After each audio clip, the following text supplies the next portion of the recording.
blinked right back down on top. But this is... Oh, where do I go? Oh my god, poor White Rot. Well, let me go this way. Alright, I'll hide in the smoke. Okay, I will blink over here. He's going to blink over the top. And he is going to get the full tour of the base. Okay, less than ideal, right? Not great. But that first pop-up to kill 4, 5, 6 Zealots was just marvelous. Tons of Speed Zealots. And we can just pretend for a moment, oh, what if all these Speed Zealots actually had Stalkers with Blink to reinforce them? But regardless, we can see how big of an army White Rock can get just from switching to a big Zealot force. Just a huge, huge, huge Zealot force. Looks like White Raw is splitting up his Zealots as to get a nice big concave. Still think this Nexus can go down a little bit early. And right before this attack, I want to note that this is the issue, I think, with a lot of Protoss players, is that they're just one-basing in Protoss vs. Protoss too much. There's not enough just smooth transitions that have result in a very lean mix of buildings and units. And I think that this Stalker Blink play can have that. Because look at this, White Rock just has so much stuff. And yeah, they're the force fields going down. But they weren't, you can't really trap the Zealots like here with the force field because they all have charge. So you're constantly trying to get them to back off. And just look at this unbelievable Zealot count.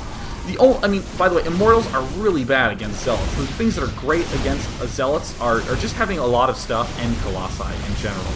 Zealots are just a very, very solid unit. And look at this. It's only Zealots with speed. This is, like, outrageous. This is such a good transition. Look at this. Melon is actually dropping slowly in food because there are just way too many Zealots to be able to handle. And it looks like Melon is doing a pretty good job of microing. This Colossus getting a ton of kills, has 7 kills total. But hey, look, Stalkers with Blink.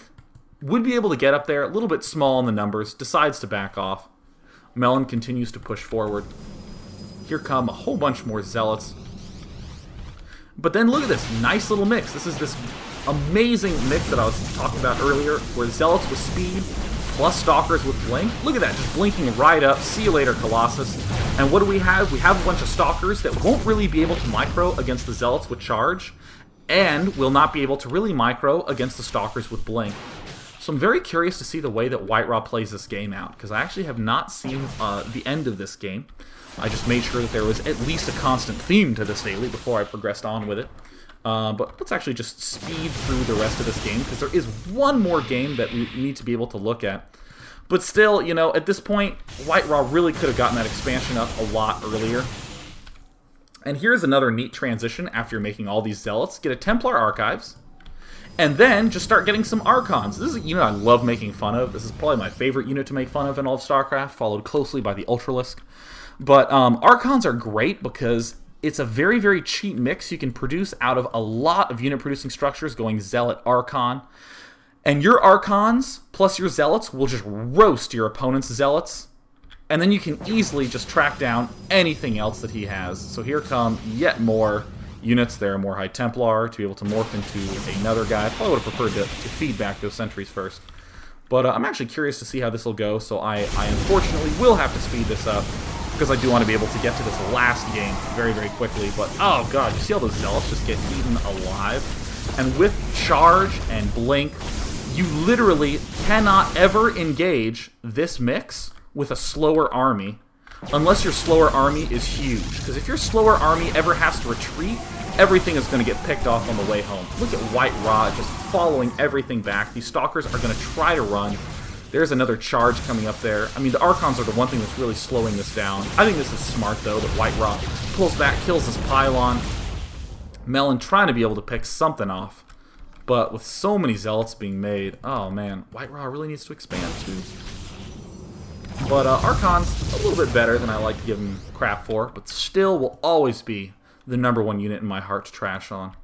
And one thing to also note that makes Archons really good is look at how fast the shields charge in this game. He's at 140 food, and I'm just going to kind of keep my mouse over that for the time being, and so that way we can just see how unbelievably fast he will get right back up to max. Here's White Raw already having to do some long-distance mining. Melon hasn't quite gotten there yet. Looks like Melon is raging out on Mengsk, the pretty typical play. I think that all players should reserve the killing of the Mengsk statues whenever they're annoyed. Melon, you're so awesome talking about the Meng statue. But, see, this is exactly what I don't want to see happen to any of the poor little Protoss souls who have encountered this. This just breaks my heart to see a player long-distance mining because he just one-based too long. You know, that sucks, man. You really need to have some build that at least gears you towards an eventual expansion. Not this sort of, well, taking my first expansion was my last resort. You know, that's kind of choppy and gross, and we don't really like that too much. Either way, I'm going to speed this up because this is boring, and I do not like boring things for my viewers. I'm going to see how long we've been recording. Oh, perfect, 38 minutes, so that means that I'll be able to jump into this last game very briefly at the end of this. Oh, it looks like an Immortal Drop, which is one of the best tactics in the game.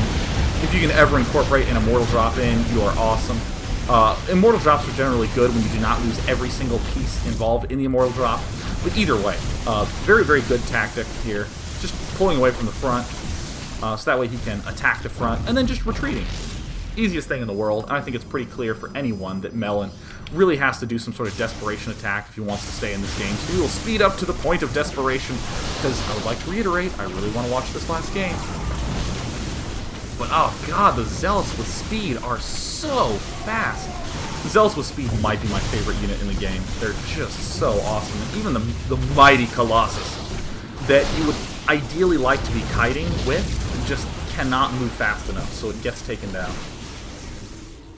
The Colossus, which I would call the beta breaker, it was the unit that really screwed up the most stuff in the early stages of the beta. Really, we're starting to see that it's not as intimidating as a unit as we originally thought. Now, if Melon doesn't leave soon and let me watch my last replay, I'm going to be very upset at that Melon. Oh, no, of course, he says a happy, good game, a well played, and White Raw is like, good game, extraordinarily happy face, which is totally kick-ass from our Ukrainian superhero of the day. And with that, what have we discussed as I move my mouse cursor away? Or let me... I can't coordinate. I think they move in opposite directions. There we go. Doesn't that look cool? Yeah, I'm hip. Anyways, what did we learn in the 3 games? First game, we got a good sense of, ooh, Stalkers can be very scary if our opponent is low on Stalkers early on. And we got a sense that you can do cool things with Blink. In the second game, we saw more cool things that you can do with Blink and how those integrate with your army. In the third game, we started to answer that question. Now, what are good transitions out of this? And I really think that Zealots with leg speed are going to be very effective. Dark Templar, maybe. Feels a little fragile to me because it's so late in the game that if you get Dark Templar and he has robotics bay up with observers, you kind of go, darn, guess next time I'll pray even harder to the lady luck of Starcraft 2. But the last one that I wanted to take a look at was a game between White Ra and Huck. And this really goes to show the big fragile period in this game. And we're going to go to it pretty quickly here because I do want to be able to have some questions at the end. That's going to be probably the most important aspect of this entire thing is where does it break down and where do you need to have the fear? Well, I need to have the fear when the loading bar stops moving. Okay, there we go. Fantastic. And of course, White Ra doing the White Ra split, which is always the as long as probes get there, eventually you're in good shape. So White Ra says, good luck, good luck. He begins the game. And here's Huck, who's a player I just really like playing. I think Huck he's just nifty, man. I really, really, really like his play and hope we do more stuff on him in the future. Huck's not doing his usual thing, which is to rally around like crazy.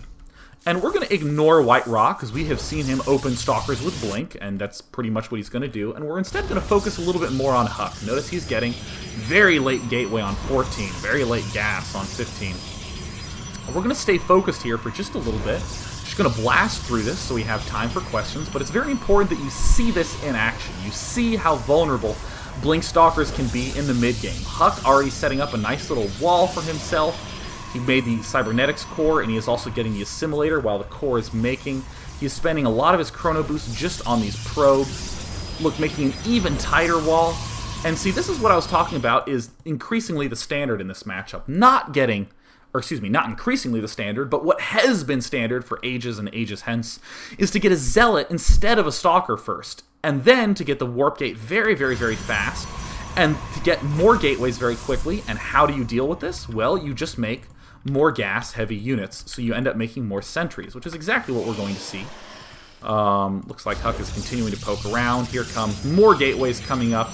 One Stalker doing a little bit of aggression by White Rot. Remember, that's always pretty reasonable to do. But look, a sentry being made, another sentry being made, and oh, look, Huck, with the extra money, gets 4 warp gates up. So, very, very easy to do. Meanwhile, White Rot is going crazy with Stalkers. As usual, he is loving Xel'Naga Watchtower tech. We're just going to see Huck do a very ordinary, ultra-fast 4 warp gate. Virtually no Stalkers in this mix, just Zealots, Sentries, 1 Stalker, just to be able to deal with any obnoxious aggression that he should encounter.